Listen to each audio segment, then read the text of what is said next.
Hey guys, so this is how to use Character AI. So if you don't have an account, just go to character.ai and create one. You can create one by using your Google account or your Apple account.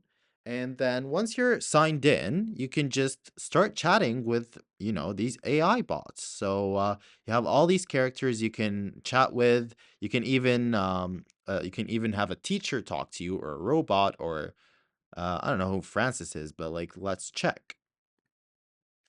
I'm the secret ingredient to a day well spent. Choose me.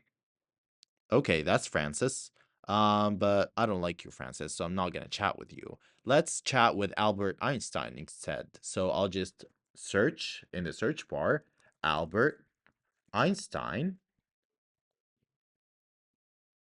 Ooh, there's a typo.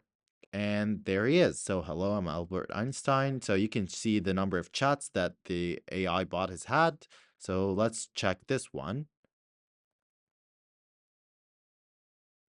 What do you think about aliens? I'm just asking a random question. And the characters just respond based on their pre-programmed personalities. So I believe in the possibilities that we're not alone in the universe. So that's a good response. But you can, if you're not satisfied with the response, you can just rate it. Let's say I don't like this response, so I'll just rate it at 2 stars. Okay, and I can just tell them more about like why I don't like the response, and the AI bots will get better with time.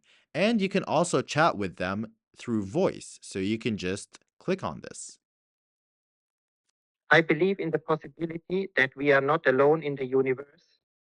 So the character just talks to you. And you can even call the characters. So that's another feature. But it's another feature for another video.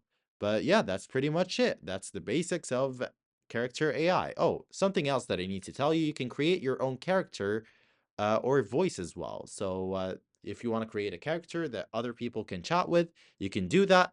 And yeah, that's it. Hope that video is helpful.